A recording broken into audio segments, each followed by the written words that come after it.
मनी भक्ताचे उपकार ऋणिया म्हणवी निरंतर, केला निर्गुणी आकार कीर्तिमुखे वर्णिता. म्हणून जया जे वासना ते पुरवितो पंढरी राणा, झाला भक्ताचा अंदणा ते उपकार फेडावया. अंबऋषी कारणे जन्म घेतले नारायणे, एवढे भक्तीचे लहाणे दास्य करी दासाचे. म्हणिये करिता शंका न धरी, रक्षपाळ बळीच्या द्वारी, भक्तीचा आभारी रिघ न पुरे जावया. अर्जुनाचे रथवारू देवागवी सर्वेश्वरू, एवढे भक्तीचे उपकारू मागे मागे हिंडत असे. पुंडलिकाचे द्वारी समक पाऊले विटेवरी, नवजे कटकरी धरोनी तेथे राहिला. भावभक्तीचा अंकित नाम साजे दीनानाथ, म्हणून राहिला निवांत तुका, चरण धरोणी मनोनी जयाजे वासना. श्रीमंत श्री जगद्गुरु तुकोबाराय या अभंगातून भक्ताचा स्वभाव सांगतात, भगवंताचा स्वभाव वर्णन करतात. परमात्मा हा अत्यंत कृतज्ञ आहे आणि भक्तवत्सल आहे. भक्ताचे तो उपकार मानतो आणि तो उपकार फेडण्याकरता जया जे वासना ते पुरवितो पंढरी राणा. पांडुरंग परमात्मा ज्या भक्ताला जी इच्छा असते ती इच्छा तो पूर्ण करतो. पण त्या भक्ताची इच्छा पूर्ण केली, काही थोडेसे एक दोन उदाहरणं आपण काल दिले, असं सगळी पुराणं भरलेली आहेत. भगवंतांनी भक्ताच्या इच्छा कशा पूर्ण केल्या हे सांगणारी खूप खूप कथा आहेत. आपण जेवढीही भक्तांची चरित्र पाहू, प्रत्येक भक्ताच्या जीवनामध्ये भगवंतांनी त्यांच्या त्यांच्या अपेक्षा पूर्ण केलेल्या आहे असं आपल्याला प्रकर्षाने जाणवेल. काल एक आपण शंका घेतली होती की नारद भगवंताचे युगानुयुगीचे भक्त आहेत. जर भक्ताचे देव उपकार मानतो आणि त्यांच्या इच्छा पूर्ण करतो, तर मग नारदाची इच्छा भगवंतानी का पूर्ण केली नाही? का नारदाला त्रस्त केलं, दुखवलं, रडवलं, अवमानित अशा प्रकारचं केलं? हसले लोक महाराज नारदाला त्या ठिकाणी पाहून.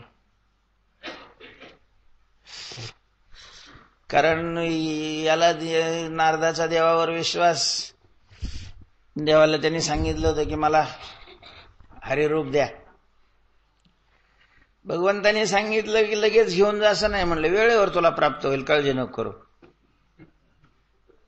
देव म्हणलेल्या वेळेवर प्राप्त होईल म्हणून निशंक होऊन दे. आरशावर पाहिलं नाही जाताना. त्या लग्न मंडपामध्ये, स्वयंवर मंडपामध्ये नारद गेलेले आहेत. कथा काल सांगितली ना? काहीच नाही सांगितले.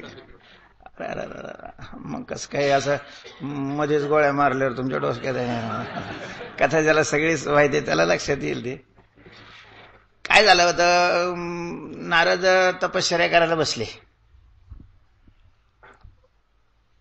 भगवंताच्या ध्यानामध्ये हिमालयाचं एकतर वातावरण पवित्र, चतुर्देश नारदासारखं अगोदरच पवित्र चित्त आणि भगवान विष्णूचं ध्यान, त्यामुळं एवढे ध्यानात रमले, एवढे रमले, काही वर्ष उलटून गेले. त्यांनाही माहिती नाही किती वर्ष गेले ते. इंद्राने पाहिलं, नेहमीप्रमाणे त्याला ते खटकलं. नारदाची तपश्चर्या भंग करण्याकरता त्याने अप्सरा कामाला पाठवलं. हे झालं मला थोडंसं.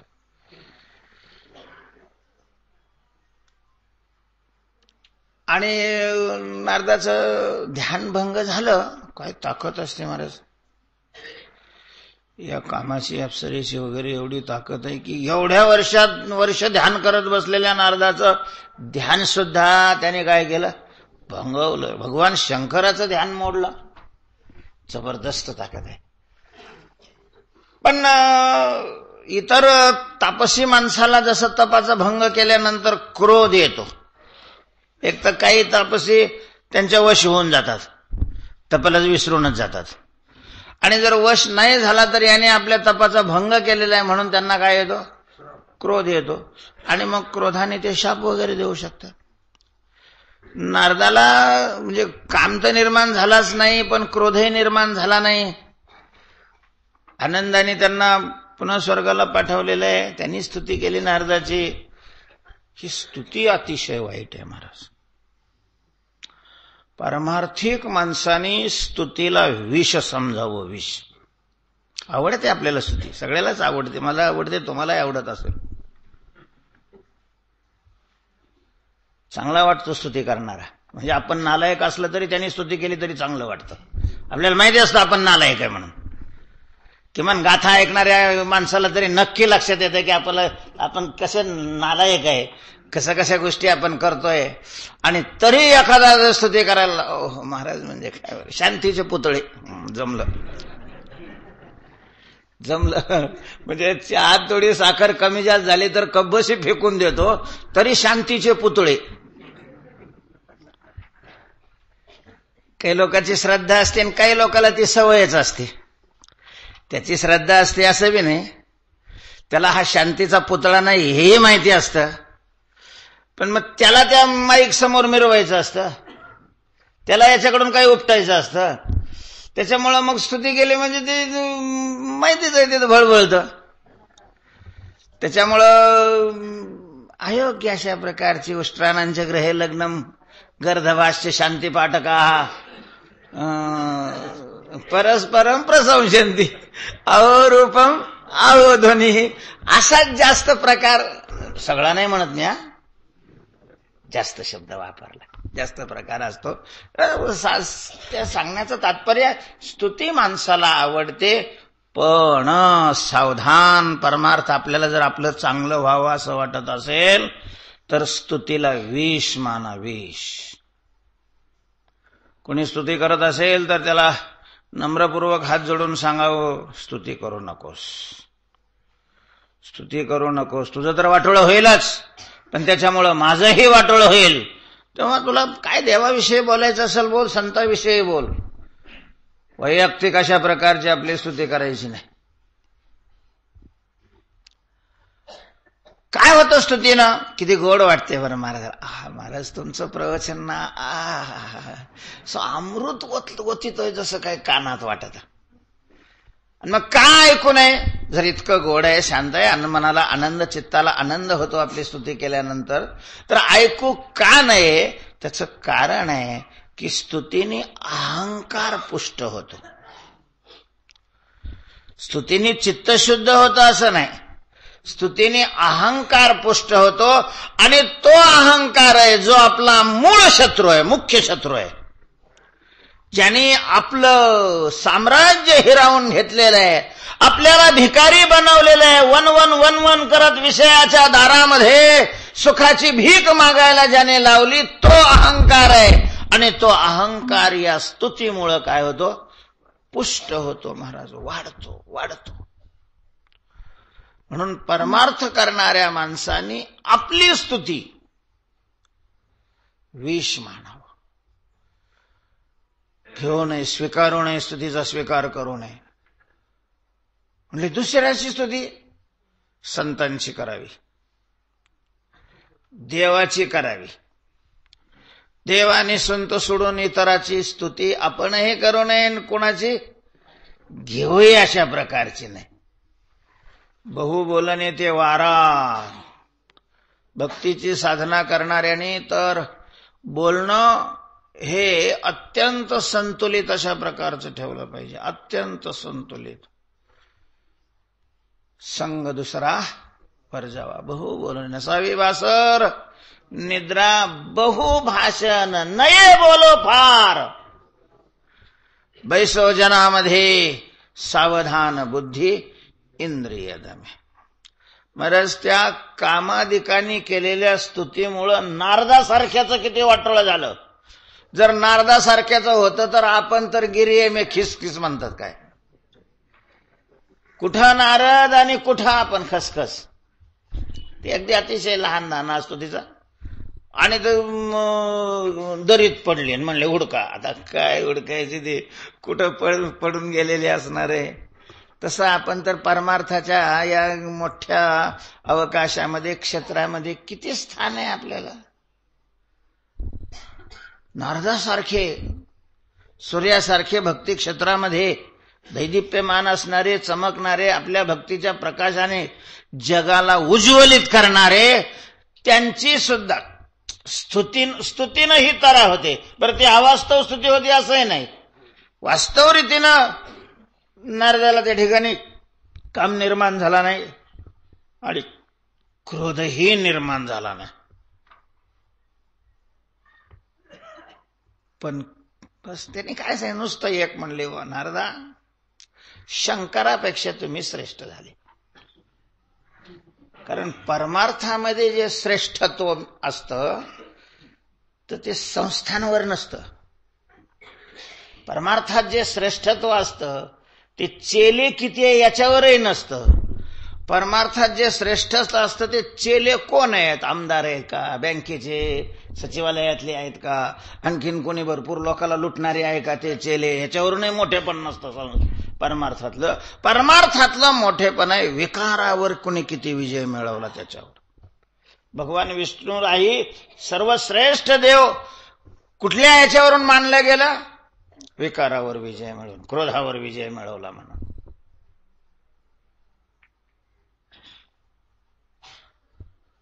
आणि त्यांनी सांगितलं की बस शंकरापेक्षा तुम्ही मोठे आहात. शंकराला कामाला जिंकलं, क्रोधाला नाही जिंकता आलं.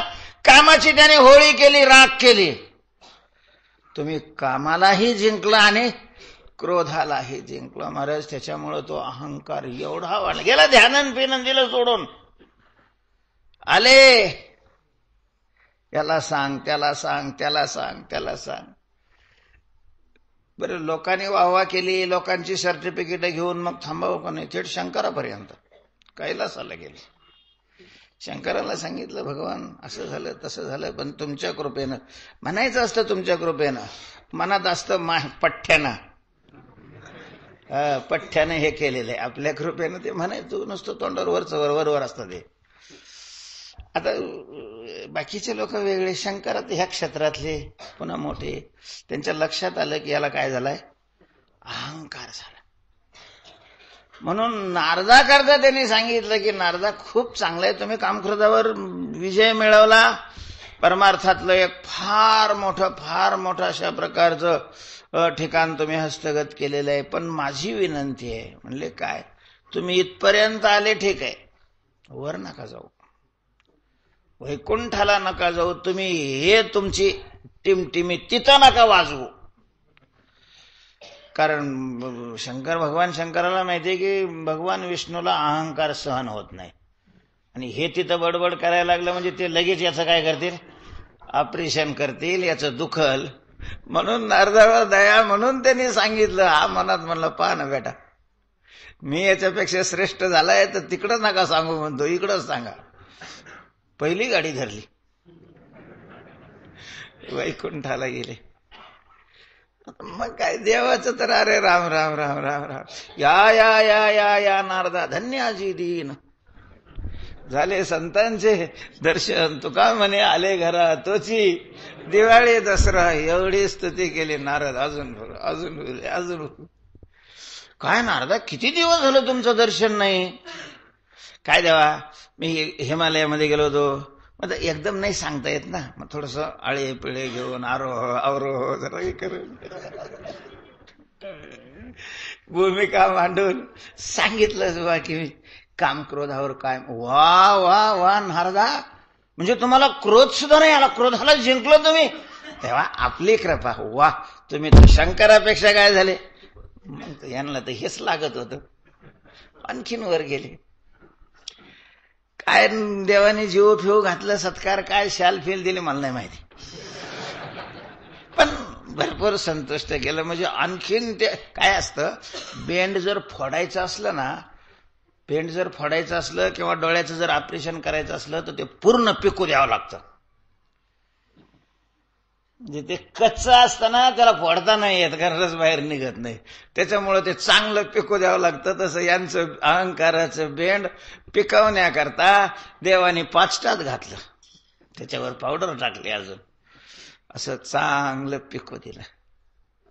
ते नारद वैकुंठाहून परत येत असताना मग इतका सगळा ह्या अहंकाराच्या चिंतनामध्ये सगळं स्वतःच चिंतन ना, देवाचं चिंतन केलं ना बोंबलत. सत्वगुण कमी झाला, रजोगुण वाढला. आणि भगवंतांनी आपल्या मायेनं अंतरिक्षामध्ये असं एक नगर निर्माण केलेलं आहे. नारदांनी पाहिलं, नारदाला आश्चर्य वाटलं, अरे इतके दिवस आपण ध्यानात बसलो, कुणी राजाने एखाद्या नगराची रचना केली आणि आपल्याला माहिती पण नाहीये कोणतं नगर आहे, कोणता राजा आहे, चला वा पाहू म्हणून झालं. त्या नगरात उतरलेले आहेत. उतरले तर त्या सगळ्या नगरामध्ये उत्सवाचं वातावरण आहे. सहज चौकशी केली, म्हटली तुम्ही नौखे दिसता येत. हो म्हटले, मी आजच आलोय. अहो आमच्या राजाच्या मुलीचा स्वयंवर आहे, राजकन्याचं स्वयंवर आहे. श्री राजा, श्रीनिधी राजा, त्या राजाचं नाव काय आहे? श्रीनिधी. आणि विश्वमोहिनी त्या मुलीचं नावच विश्वमोहिनी. झालं. हे राजवाड्याकडे गेलेले आहेत. राजाला समजलेलं आहे महर्षी देवर्षी नारद येत आहेत. राजा प्रधानासह समोर आलेला आहे. खूप आदर सत्कार वगैरे करून आत नेलेले, पाटावर बसवलं, त्यांची पाद्यपूजा वगैरे केली आणि सांगितलं, भाग्य आहे आमचं देवर्षी की आम्ही तुमचा खूप शोध केला, पण तुमचा नंबरच मिळाला नाही कोणाकडून आम्हाला. नारदांनी सांगितलं मिळेल तरी कसा, कारण मोबाईल जन्माला यायच्या पूर्वीच मी हिमालयात जाऊन बसलो होतो आणि त्याच्यानंतर बरेच वर्ष आलोच नाही. त्याच्यामुळं मोबाईलच नाही तर नंबर मिळायचा काही प्रश्नच नाहीये. पण भाग्य आहे, पुण्य माणसाचं कुठलं कुठलं आणून देतं. आणि वेळेवर अशा प्रकारचं तुम्ही आले. काय आहे म्हटले, मुलीचा स्वयंवर आहे उद्या. हो स्वयंवर आहे. ए झारे, मोहिनीला बोलवून आण, देवर्षीला नमस्कार कर म्हणावं. आणि नारदा सांगा ना काय सांगते तिची हस्तरेषा, तिची हस्तरेषा काय सांगते. तुम्हाला तर ज्योतिषाचं ज्ञान आहेच आहे. ती आलेली आहे महाराज. येता येताच नारदाने तिला पाहिलं. भगवंतानी मोहिनीच ते रूप, असं काय रूप दाखवलं होतं. ते नारदाचे जे असं डोळे टक झाले, ते वर जसे काय त्या पापण्याला वेल्डिंग झालेले, खाली सुद्धा पडा, खाली पडा नाही गेले महाराज ते डोळे. ती मुलगी आली, तिनं नमस्कार केला, समोर बसली, हात पुढं केला, तरी नारद असेच. शेवट प्रधानाने थोडस नारदाला सावध केलं, देवर्षी राजकुमारी नमस्कार करून आपल्या हाताची रेषा जाणून घेण्याकरता तुमच्या पुढे हात समोर करून बसलेले आहे. मग एकदम, पण माझं थोडासा अवमान झाल्यासारखा झाला ना. खोळे, तुला काय वाटलं ज्योतिष सांगण्याकरता मला हातच पाहावा लागतो असं नाही, तोंड पाहून मी ज्योतिष सांगू शकतो. असे बरेच देवर्षी आहेत, असे बरेच देवर्षी आहेत की त्यांना हाताची रेषाही पाहण्याची गरज नाही, तोंड पाहूनच भविष्य सांगून देतात. महाराज हस्तरेषा पाहिली. नारदांना त्याच्यातलं काय होतं, ज्ञान होतच, प्रश्नच नाहीये. काय रेषाचे. नारदांनी अख्ख्या आयुष्यामध्ये अनेकाच्या हस्तरेषा पाहिल्या. अशा अनुकूल हस्तरेषेचा हातच नारदांना कधी दिसला नाही. बाप, काय जबरदस्त अशा प्रकारची भाग्यवान आहे ती मुलगी. महाराज तिची हस्तरेषा सांगत होती की तिच्या भाग्यानं तिच्या बरोबर ज्याचाही लग्न होईल तो विश्वाचा मालक होईल. विश्वाचा. त्याचं कर्म नसलं, खरंच त्याला कर्मच नाहीये, हिच्या कर्माने तो विश्वाचा मालक आहे, त्याला कर्मच नाहीये. एवढं सौंदर्य आणि भाग्यरेषा इतकी जबरदस्त. झालं महाराज, मनामध्ये अपेक्षा निर्माण झाली की अशा प्रकारची सौंदर्यवती जर आपल्याला पत्नी म्हणून मिळाली तर आहा, ते गेलं करिशी देवाविना असं नाव घे होईल निराश वगैरे सगळंच गेलं महाराज. सगळा सांसारिक भाव विषयी माणसाचं विचार डोक्यामध्ये आलेले आहेत. नारदांनी विचारलं, राजा स्वयंवराची आट काय ठेवलेली आहे तू? ते म्हटले, देवर्षी मला एकुलती एक मुलगी, हाच मुलगा आहे आणि हीच मुलगी आहे. हिचा विवाह झाला की मी राज्यस्थाला देऊन टाकणार आहे आणि तपश्चर्या करायला निघून जाणार आहे. त्यामुळं मी आठ वगैरे काही ठेवली नाही. माझ्या मुलीला जो पसंत पडेल तिनं त्याच्या गळ्यात माळ घाला. मुलीला पसंत पडेल. नारद विचारायला करायला लागलेले की मुलीला कोण पसंत पडतो? सर्वसाधारण पूर्वी असं होतं, कन्या वरेते रूपम. मुलगी आपल्या भावी पतीच्या रूपाकडे पाहून आकृष्ट होत असते. माता वित्तम पिता सुतम. आईला वाटत असते की पोरग काळं सावळं का असत नाही, पण माझ्या पोरीला शेतात जावं नाही लागलं पाहिजे, पैसा त्याच्याजवळ पाहिजे. बाप पाहत असतो आपलं त्याचं सगळं जुळतंय का. बांधवा कुलमिच्छन्ती. भाऊबंध कुलाची अपेक्षा करत असतात त्याच्या. बाकीच्या वरड्याला काय पंगत काय आहे, बाकीचं काय घेणं राहत नाही. मिष्टान्नम इतरे जना. त्या सुभाषितकारांनी कोण काय पाहतं याच्यातलं सांगितलेलं आहे. कन्यावर येते रूपम माता वित्तम पिता सुतम बांधवा कुलमिच्छन्ती मिष्टान्नम इतरे जना. रूपाची अपेक्षा करणार आणि त्या दृष्टीनं तर आपण या परीक्षेत फेल होणार. कारण नारदाला माहितीच होतं की आपलं रूप कसं आहे ते.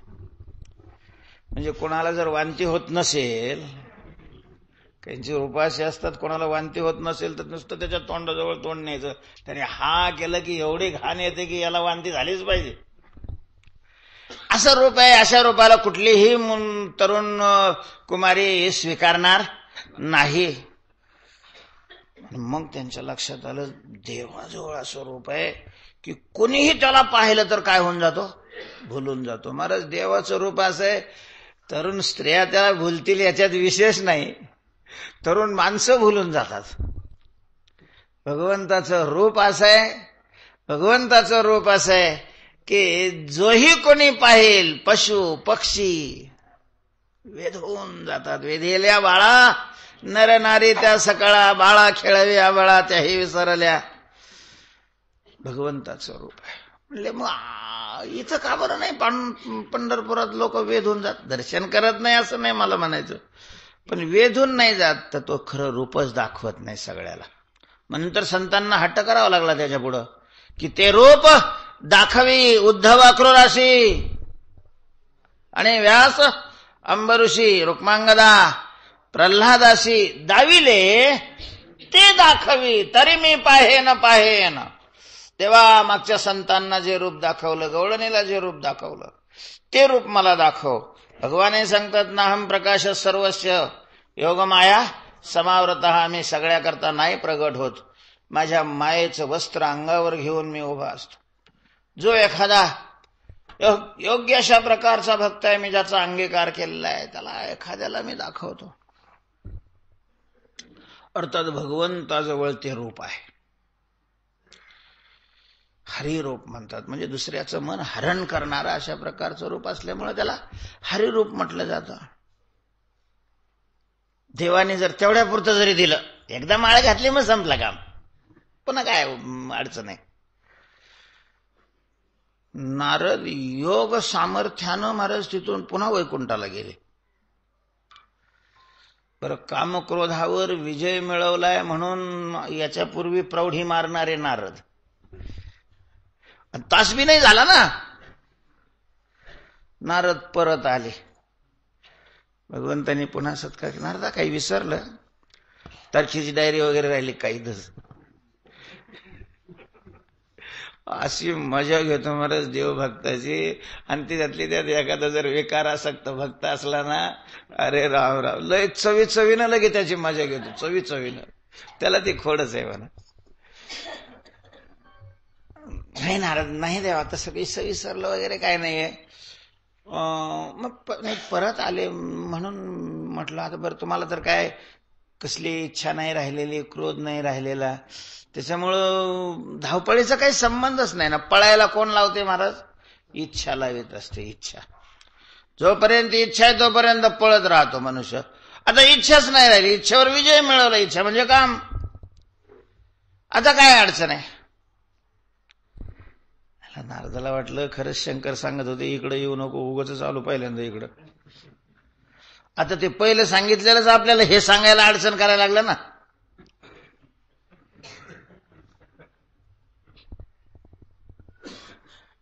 तुम्हाला तर काही इच्छाच नाही, तुम्ही कामावर विजय मिळव. काही विचित्र लोक राहते महाराज, त्यांना काही देत नाही, महाराज काही घेतच नाही म्हणतात अगोदरच. म्हणजे हा काही घ्या मिळावं म्हणून तिथं गेलेला असला तरी ते अगोदरच लोक सांगतात बाबा कशालाच हातला येत नाही. भगवान म्हणतात तुम्ही काम क्रोधावर विजय मिळवलेला आहे. नारद म्हणतात देवा आता ते झालं मागचं, तो भूतकाळ झाला, वर्तमान काळात माणसाने जगायला पाहिजे. देवा बोला. जाता जाता मी पाहिलं की मध्ये श्रीनिधी नावाचा राजा आहे, त्याचं राज्य आहे. म्हणलं हो माहिती आहे मला. त्याच्या मुलीचं स्वयंवर आहे उद्या. हो माझ्याकडे पत्रिका आलेली आहे. तेव्हा तिची हस्तरेषा मी पाहिली. हो तुम्हाला ज्ञान आहेच त्याचं. मग देवा काय हस्तरेषा आहे तिची, एवढ्या मी हस्तरेषा पाहिल्या, अशी हस्तरेषा कोणाचीच नाही. असो काय विशेष आहे त्याचे? विशेष तेव्हा तिची हस्तरेषा सांगते की ती ज्याच्या गळ्यात माळ घालेल तो त्रैलोक्याचा अधिपती होणार आहे. असो हो. तर मग देवा आमचं चांगलं व्हावं वाटतं की नाही तुम्हाला? नारदा हे काय बोलणं झालं, हे काय बोलणं झालं? ते ऋणभयपणे देखून अंगी मुलियाची उत्तीर्णत्व लागी. आम्ही भक्ताचं कल्याण नाही करायचं, चांगलं नाही करायचं तर मग कोण करणार आहे? वा वा, तुमचं तर चांगलं व्हायलाच पाहिजे, त्याच्याकरता आम्ही सतत झटत राहतो. मग आमचं चांगलं व्हावं असं वाटत असेल तर तुम्ही एक काम करा. अहो नारदा एक काय 1000 सांगा ना. भक्ताची कामं करण्याकरता आम्ही सदैव उभेच असतो. काय काम करायचं तुमचं सांगा. तेव्हा तुमचं ते हरिरूप आहे ना, हो तेवढा हरिरूप स्वयंवराच्या टायमाला मला द्या. म्हणजे ती पोरगी माझ्या गळ्यात माळ घालील. एकतर ती सुंदर आहे, तरुण आहे, आणि तिची हस्तरेषा आहे की मी काय होणार? त्रैलोक्याचा अधिपती होणार. भगवान म्हणतात म्हणजे कपडे गुंडळायला आम्हाला सुरुवात करावी लागणार. कारण एका त्रैलोक्याला 2-2 अधिपती कसे काय चालतील? जर तिच्या हस्तरेषेमुळे तुम्ही अधिपती झाले तर आम्हाला रिटायर व्हावं लागेल ना. असं मनात म्हणले, उघड नाही म्हणले. देवा खरंच तुम्हाला सांगतो,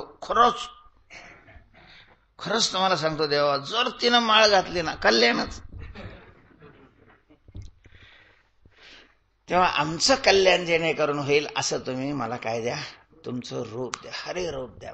भगवान म्हणतात काही हरकत नाही नारदा, अहो भक्तांच्या इच्छा आम्ही पूर्ण करतो. तुकाराम महाराजांनी म्हटलेले म्हणून जया जे वासना ते पुरवितो पंढरी राहणार. तुमचं जर अपेक्षा असेल की तुमचं कल्याण करायचं आणि तुमच्या कल्याण होण्याकरता जर विशिष्ट रूप लागत असेल तर ज्या रूपामुळे तुमचं कल्याण होईल ते रूप तुम्हाला वेळेवर मिळून जाईल. झालं नारद आले, निश्चिंत हो द्या.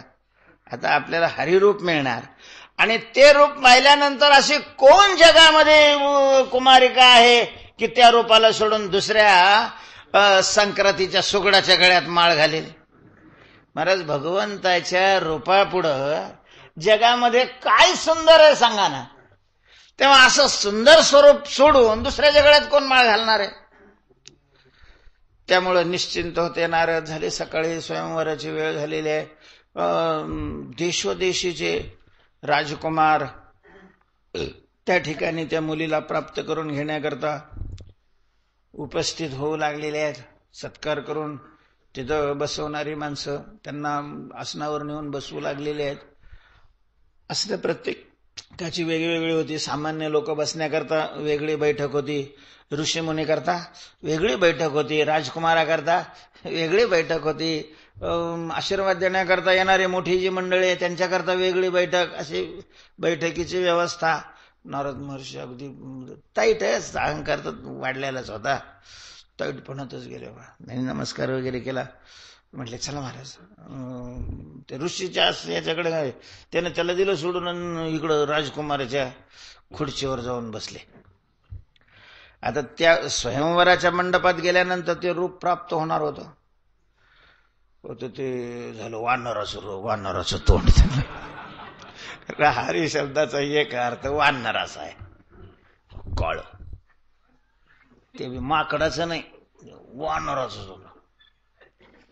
सगळे स्थानापन्न झाल्यानंतर राजांनी भाषण द्यायला सुरुवात केलेली आहे की मी तुमच्या सगळ्यांचं प्रथम स्वागत करतो.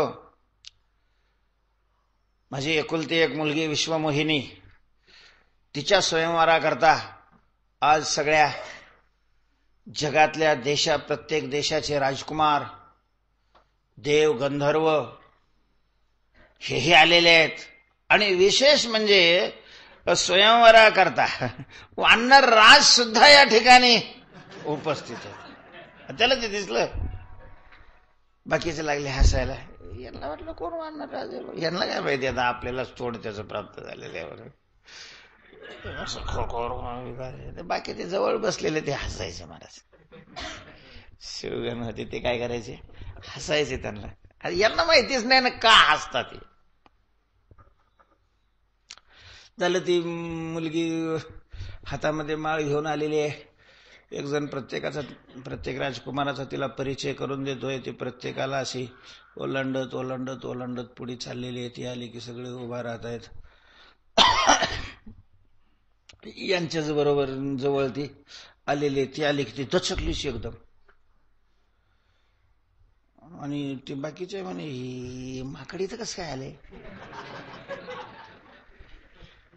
नारदाला वाटलं हिचं काहीतरी गैरसमज झालेला आहे काय की, म्हणून नारदांनी आपल्या योग सामर्थ्यानं तिथं गुप्त होऊन पुढं आणखीन 5-25 कुमार सोडून पुढे जाऊन उभा राहिले. तिथं बसले. ही तिथपर्यंत गेली, तिथं हे ती म्हणे ही इथंही कसं काय आले. म्हणजे असे आले किती वानर, हिकडच्या लाईनीला जाऊन बसले. आता हे नारदाच्या कानावर गेलं नाही, वानर वानर वानर असे का पुन्हा पुन्हा म्हणते. आणि मग सगळे संपत आले. इतक्यात भगवान विष्णू आले. विष्णूला पाहिलं की ती धावतच गेली त्यांच्याकडं आणि सांगितलं, पिताश्री, माझ्या मनामध्ये ज्यांची छबी बसलेली होती, मी ज्यांना पती म्हणून मनामध्ये स्वीकारलेलं होतं, ते भगवान विष्णू या ठिकाणी आलेले. विष्णू म्हटलं की चमकूनच नारदाने पाहिलं. नारदाने पाहिलं, त्यांनी काही इकडं पाहिलं नाही, पण हिनं घातली विष्णूच्या गळ्यात माळ. महाराज आणि विष्णूच्या गळ्यात माळ घातली की भगवान विष्णू तिला घेऊन गेले. नारद ठुस करायला लागले, बाकीचे हसायला लागले, ते खेकसले. ते म्हणे जरा आरशात पा. त्याने आरशात जाऊन पाहिलं. महाराज काळ तोंड, वानराचं तोंड. आणि मग चिडले. वा, कामक्रोधावर विजय मिळवणारे. इतके चिडले. कोणावर? भगवान विष्णूवर. बघतोच म्हणे आता त्याच्याकडं.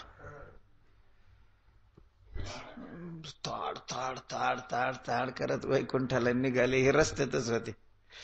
त्या विश्वमोहिनीच्या खांद्यावर हात टाकलेला आहे. डुलत त्यांच्या जवळून गेले. त्यांना काही लक्ष.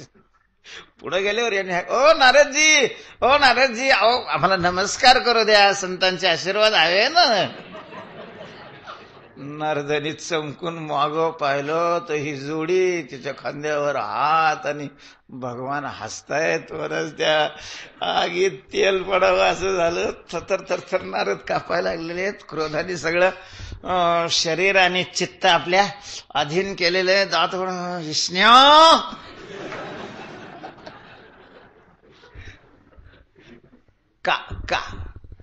का अशा प्रकारचं तुम्हाला दुःख दिलंस? तुलाच हवी होती तर सांगायचं की तू काही तिच्याकरता प्रयत्न करू नको, मी ठरवलेलं आहे आणि मी लग्न करणार आहे तिच्याबरोबर म्हणून.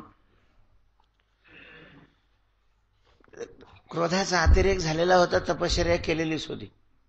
महाराज लगेच पाणी नारदाने हातात घेतलं आणि शाप दिला की मला पत्नी वियोगाचं दुःख दिलं, पत्नीच्या वियोगामध्ये तडफडलंय, तर तुलाही मानव देह घेऊन पत्नीच्या वियोगामध्ये तडफडावं लागेल, हा शाप आहे. दिला शाप महाराज. तरी भगवान हसतायत. पण मग शाप दिल्यावर ते सगळं उतरलं ना, सगळा क्रोधही उतरला. का केलं देवा असं? तुम्ही का केलं? कमी होते तुम्हाला पहिल्या? अडचण काय होती? का तुम्ही मला हिला माझ्या गळ्यात माळ नाही घालू दिली? भगवंताने तिचा पुन्हा पूर्वजन्म दाखवला महाराज. ती मागच्याच जन्मामध्ये भगवान विष्णू आपल्याला पती मिळावा म्हणून तपश्चर्या पूर्ण जन्मभर करत होती. नारदाने आपलं रावणाने तिची तपश्चर्या भंग केली, तिने स्वतःला जाळून घेतलं. पण वासना काय ठेवली की भगवान विष्णू मला पती म्हणून मिळावा. पुन्हा ते या राजाच्या पोटाला आलेले आहे तेव्हा तिची मागच्या जन्मीची वासना होती भगवान विष्णू मला पती मिळावे म्हणून. आणि तुकाराम महाराज सांगतात, जय म्हणून जयाचे वासना ते पुरवितो पंढरी राणा. तर तिची वासना भगवान विष्णूने काय केली? पूर्ण केली. तिला पत्नी म्हणून स्वीकारलं. त्याच्यामुळं इथं मध्ये या नारदाचा संबंधच कुठं आला? म्हटले तुम्ही प्रश्नाला बगल दिली. आमची शंका ही होती की नारदाची इच्छा पूर्ण का नाही केली? त्या पुरीची इच्छा त्यांनी पूर्ण केली, ठीक आहे महाराज. इच्छा विरुद्ध झाल्या. नारदही भक्त आहेत आणि ती देवी ही काय आहे? भक्त आहे. पण नारदाची जी अपेक्षा होती ती कल्याणाकरता होती. आपलं काय झालं पाहिजे? कल्याण झालं पाहिजे. भगवंताकडे त्याने अपेक्षा केली होती की देवा आमचं कल्याण झालं पाहिजे, आणि त्या कल्याणाकरता तिची अपेक्षा करत होते. आणि तिची अपेक्षा होती भगवान विष्णू आपल्याला पती मिळावा म्हणून. भगवंतांनी दोन्ही कामं केली, नारदाचंही कल्याण केलं आणि तिचाही वासना काय केली? पूर्ण केली. कारण नारदाला जरी माहित नसलं तरी देवाला हे माहिती होतं की अशी सुंदर बायको मिळून कोणाचं कल्याण आजपर्यंत झालं नाही, तर याचं काय होणार आहे? कल्याण देवाच्या प्राप्तीत असतं का बायकोच्या प्राप्तीत असतं? कल्याणाला भगवत साक्षात्कार व्हावा लागतो. आणि नारदांचं कल्याण व्हावं ही अपेक्षा ही भगवंतांनी पूर्ण केली म्हणून काही विरोध नाहीये. म्हणून जया जे वासना ते पुरवितो पंढरी राणा. झाला भक्ताचा अंदना ते उपकार फेडावया. महाराज भक्तांनी आपल्यावर केलेले उपकार फेडण्याकरता भगवान परमात्मा त्या भक्ताचा अंदना होतो. अंदना म्हणजे अंदना म्हणजे काय? अंदन शब्द आहे आपल्याकडं. मुलीचं लग्न झालं की त्या मुलीबरोबर ज्या वस्तू दिल्या जातात त्याला काय म्हणतात? अंदन. भरपूर देतात महाराज. ते टेम्पोच करावं लागतो त्याला. अलीकडे तर ते लग्न गरिबाचं असो का श्रीमंताचं असल्याचा प्रश्नच नाही, पण गरिबाचं जरी लग्न असलं त्याच्या घरात ठेवायला बी जागा नसते. बरंच तेवढं सामान येतं ते. आणि त्या वस्तूला अंदन म्हणतात. फरक एवढाच आहे की आता ज्या वस्तू दिल्या जातात त्या सगळ्या बहुतेक जड असतात, संसार उपयोगी असतात आणि जड वस्तू असतात. पूर्वी चेतन अशा दास दासी रथ हत्ती घोडे हे सुद्धा काय करायचे? दिले जायचे. त्याला अंदन म्हणायचं. आणि मग त्यांना अंदन ज्याला जी वस्तू अंदन आलेली आहे ती सचेतन असो जड असो सर्वस्वी याच्या अधीन असते. तिला स्वतः काहीच नाही, स्वतःच काहीच नाही. नौकर म्हणजे अंदन नाही, दास म्हणजे अंदन. तिला स्वतःचं अस्तित्व असं काहीच नसतं. ज्याचा अंदन आहे त्याच्याकरताच त्याने जगायचं असतं. ज्याला अंधन दिलेलं आहे, बस त्याच्या अस्तित्वाने अंधन दिलेल्या व्यक्तीचं अस्तित्व असतं. त्याला स्वतंत्र कसलंच व्यक्तिमत्व राहत नाही, त्याला कसली इच्छा नाही, काही नाही. त्यानं सांगायचं आणि त्याने वागायचं, त्याने सांगायचं आणि त्याने वागायचं असं असतं. तर असा देव भक्ताचा काय बनतो? अंधन बनतो, अंधन. दास्य करी दासाचे, उने नसाहे तयाचे, वाढिले ठाईचे, भाने टाकून आधारे. आपण नेहमी कथा ऐकतो चोखोबऱ्यांची, की चोखोबऱ्यांच्या पत्नीचं बाळंतपण करण्याकरता भगवान स्वतः चोखोबऱ्याची काय झाले? बहीण झाले. चोखोबाची बहीण झाला शारंगधर, वहिनी उडादार हाका मारी. आता त्या ठिकाणी हा प्रश्न येतो, बाबा ठीक आहे, चोखोबाऱ्या भजनात रंगलेले होते, त्यांच्या मंडळीचा प्रसूत काळ जवळ आलेला होता, घरी तिसरं कोणीही नव्हतं. अशा वेळेला भगवंतानी मदत करावी हे संयुक्तिक आहे, त्याच्यात काही अडचण नाही. पण मग त्याच्याकरता स्वतः बहीण व्हावं लागत होतं असं काही नाही ना. स्वतः चोखोबाऱ्या झाले असते आणि त्यांच्या बहिणीला घेऊन गेले असते. तिने नसतं केलं का बाळातपण? तिने बाळातपण केलं असतं. एखाद्या गावातल्या एखाद्या दाईचं काम करणाऱ्या बाईच्या मनामध्ये प्रेरणा केली असती तर तीही तिथं आली असती आणि तिनंही काय केलं असतं? बाळातपण केलं असतं. एखाद्या हॉस्पिटलच्या मुख्याला जर नुसतं फोन केला असता, परत अँब्युलन्स पाठवली असती, सगळी व्यवस्था केली असती.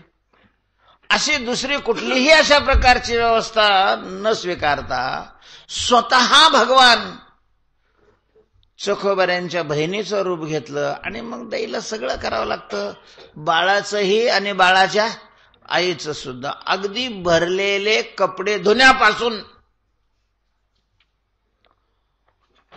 असं ते भगवंतानी केलं. का बा भगवंतानीच हे असं केलं असेल? बरंच त्याचं कारण आहे.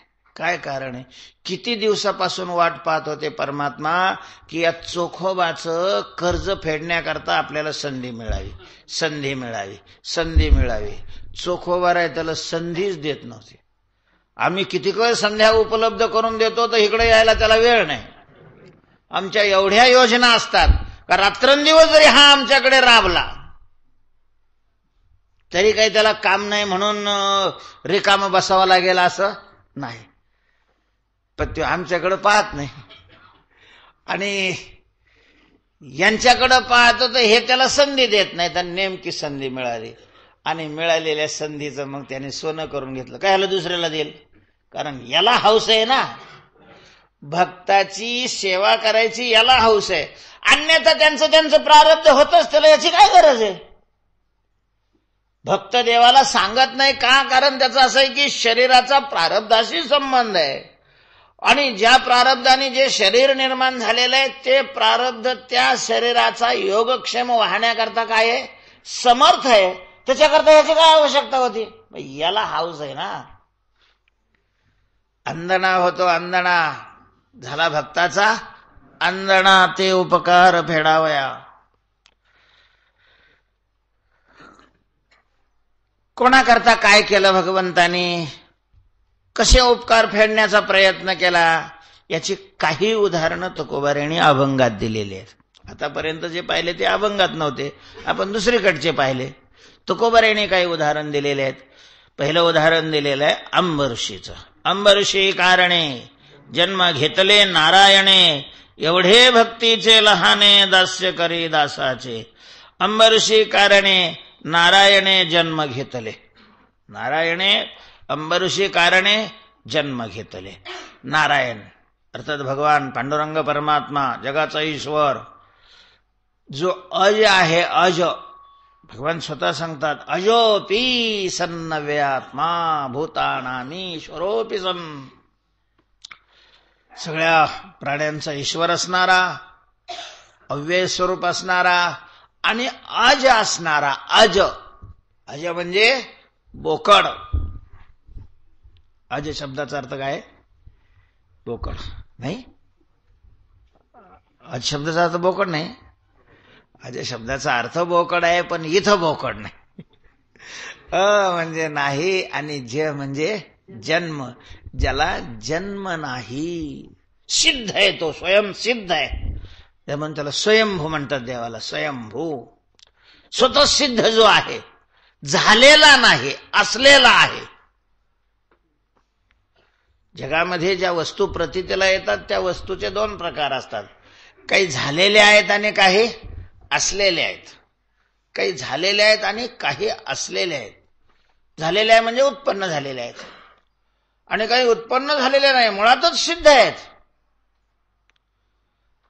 आणि हे सगळ्यांनीच मानलं. अलीकडे वैज्ञानिक जगताची ज्या वेळेला मीमांसा करायला लागतात ते म्हणतात पहिला फक्त सूर्य होता, म्हणजे असलेला सूर्य मानला त्याने, आणि मग त्या सूर्यापासून हे सगळं झालं. बाकीच्याला झालेले मानतात, पण असलेला त्यांनी काय मानला? सूर्य. तशी या जगतामध्ये असलेली काही तत्व आहेत, आणि काही तत्वामध्ये परमात्मा आहे, देव आहे.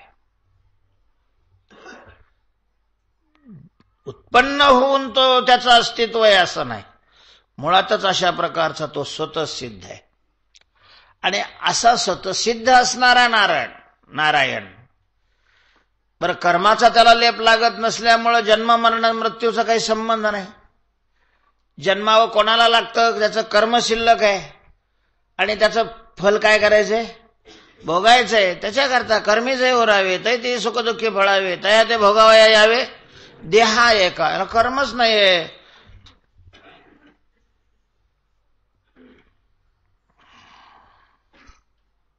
नमां कर्माणि लिंपंती न मे कर्मफले स्पृहा इति मायोभिजानाति कर्मवीर न सबध्यते माम कर्माणि न लिंपंती.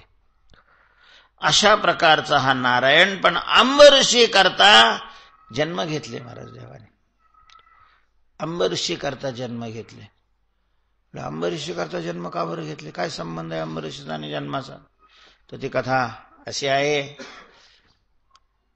या सोलापूर जिल्ह्यामध्ये बार्शी नावाचा तालुका आहे. आता तालुका आहे, पण एकेकाली ती राजधानी होती, आणि त्या राज्याचा राजा अंबरीश होता. अंबरीश राजर्षी होते. भगवान विष्णूचा अंतरंग अशा प्रकारचा भक्त अंबरीशी. अंबरीशाची अनेक ठिकाणी नोंद केलेली आहे महाराज. तुकोबारांच्या गाथ्यामध्ये अंबरीश अनेक ठिकाणी आले. अंबरीशीसाठी जन्मसोशी येले दुष्टने जाळिले किती एक. भगवंताची नवविधा भक्ती करत होते, आणि मग वैष्णव म्हटलं की त्यांचं व्रत एकादशीच आहे. एकादशी करत नाही तो वैष्णवच नाही. वैष्णवाने एकादशी करावीच लागते, कारण कंपल्सरी आहे वैष्णवा करता एकादशीचं व्रत. संन्यासी एकादशा करतातच असं नाही, काही करतातही काही करतही नाहीत. संसारी माणसंही अशी पुष्कळ आहेत, वैष्णव नसतात ते, पण तरी काय करतात? एकादशी करतात. पण वैष्णवांना अव्यभिचार आहे, ते करावे लागते, करतात. वैष्णवाला एकादशीचं व्रत सांगितलेलंच असतं की तुम्ही एकादशी व्रत करा, पण ते विशेष रूपाने साधन द्वादशीचं व्रत करायचे. दशमीला एक भुकतो, एक टाइम जेवायचं, तेही 12च्या आत दुपारी, संध्याकाळी जेवायचं नाही. एकादशीच्या दिवशी काहीच घ्यायचं नाही, निर्जला. आणि द्वादशीला सूर्योदयाला भगवंताची पूजा करून, भगवंताला नैवेद्य दाखवून पारणं सोडायचं, पुन्हा दिवसभर काही खायचं नाही. अशा प्रकारचं हे साधन द्वादशीचं व्रत काही वर्षापासून त्यांचा नियम चालू होता. एके दिवशी एकादशीला संध्याकाळच्या वेळेला दुर्वास ऋषी आलेले आहेत फिरत फिरत. खूप आनंद वाटला अंबरीश राजाला, खूप आनंद, खूप सत्कार वगैरे केला. एक तर महात्मा आहे आणि पुन्हा एकादशीला आले. आणि त्यांनी सांगितलं, महाराज आता आलेलेच आहेत, उद्या द्वादशी आहे, पर्व काळ आहे, तेव्हा उद्या द्वादशी सोडूनच तुम्ही जा. साधन द्वादशी असते माझी. ठीक आहे राजा. थांबले ते. पहाटे उठले आणि गेले स्नानाला. त्यांनी सांगितलं, महाराज लवकर या, दिवस उगवायला पारणं सोडायचंय, तेव्हा वेळ लावू नका. ठीक आहे म्हटले. बसले तिकडंच अंगाशीत. काय स्वच्छंदी राहतात हे महात्मे लोक, यांना कासरा नसतोच. हे देवाला सोडलेली ओळू कसे राहतात, त्याला कासराने व्यसन नसते, त्याच्यामुळं मग काय बसले तर बसले, गेले तर गेले, ना आले तर आले. बरं काही घेणं नाही देणं नाही, का पोरीचं लग्न करायचं नाही, का कुठं निवडून यायचं नाही, काही म्हणजे असं हे नाही ना काहीच. त्याच्यामुळं आपल्या मस्तीमध्ये राहतात ते. आता ते काही सकाळी आले नाही, दिवस उगायला यांनी सगळी वाट पाहिली, स्वयंपाक तयार झालेला आहे, देवाला हे अशा प्रकारचं जीव घातलेलं आहे आणि ताटं वाढून ठेवलेले आहेत. काही वर्षाचा अशा प्रकारचा नियम आहे की सूर्योदयाला पारणं सोडायचं, आणि ऋषी काही येत नाहीत. बरं, त्यांना निमंत्रित केलं असल्यामुळं त्यांच्या अगोदर जेवायला बसणं हा त्यांचा अवमान आहे. आणि पुन्हा ते कोण आहेत? दुर्वास आहेत, दुर्वास. जवळ वासावाले सुद्धा खवळतात, तर दुर्वासावाले काय करत असतील? आता काय करायचं? मग ते घाबरला अंबरीश राजा. त्यांनी त्यांच्या पुरोहिताला विचारलं, असं असं धर्मसंकट आहे, काय करू मी, काय सोडू, काय धरू?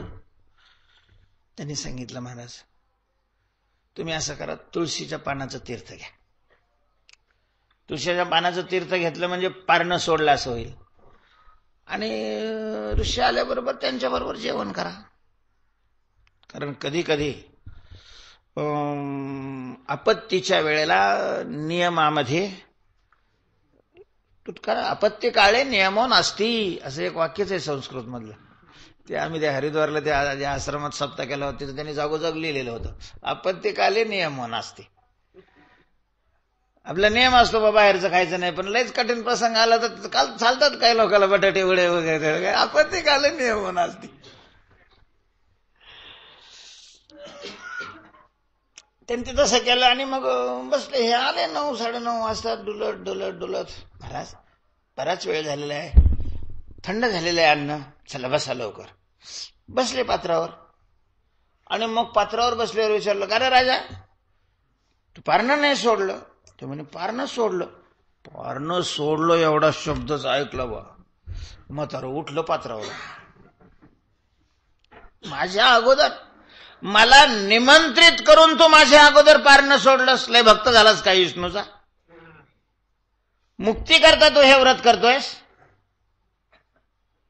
तुला शाप देतो, अजून तुला 10 जन्मापर्यंत मुक्ती नाही मिळणार, 10 जन्म घ्यावे लागतील. 10 जन्म दिला मला शाप, काही कारण नाही, काहीच नाही, काहीच कारण. बरं, त्यांचं ऐकून बी नाही घेतलं.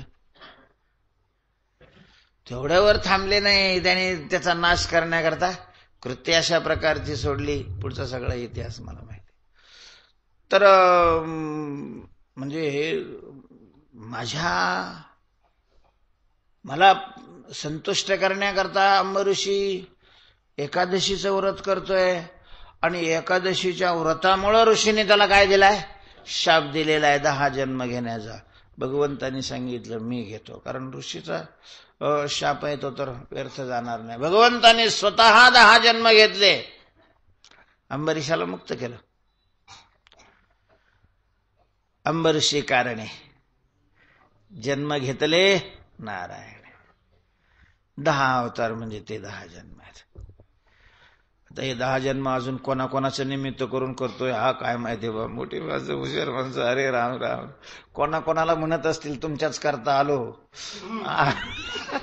आणि कोणाकोणाकडून तिकीट घेत असतील कोण जाणे बा. अंबरीशी कारणे जन्म घेतले नारायण. तिकडं त्या दशरथा करता अवतार घेतलाय, इकडं त्या नंदा करता अवतार घेतलाय, वसुदेवा करता अवतार घेतलाय. हे अंबरीशाचं तर पहिलं आहेच आहे. देवाचे काव देवानीच कर जाणे, जाऊ देवा आपल्याला काय करायचं. तर अंबरीशी कारणे जन्म घेतले नारायणे. एवढ्या भक्ता करता त्वरा करणारा परमात्मा आहे. अगदी त्याचे जे दास आहेत त्यांचं दास्य करतो. दास्य करी दासाचे म्हणे करता शंका न धरी. अरे अडवले म्हणे करता शंका न धरी. आणखीन भगवान आपल्या भक्ता करता काय काय करतो ते पुढच्या चरणामध्ये तुकोबाराय सांगतात. त्याचं चिंतन उद्या केलं जाईल. पुंडलिक वरद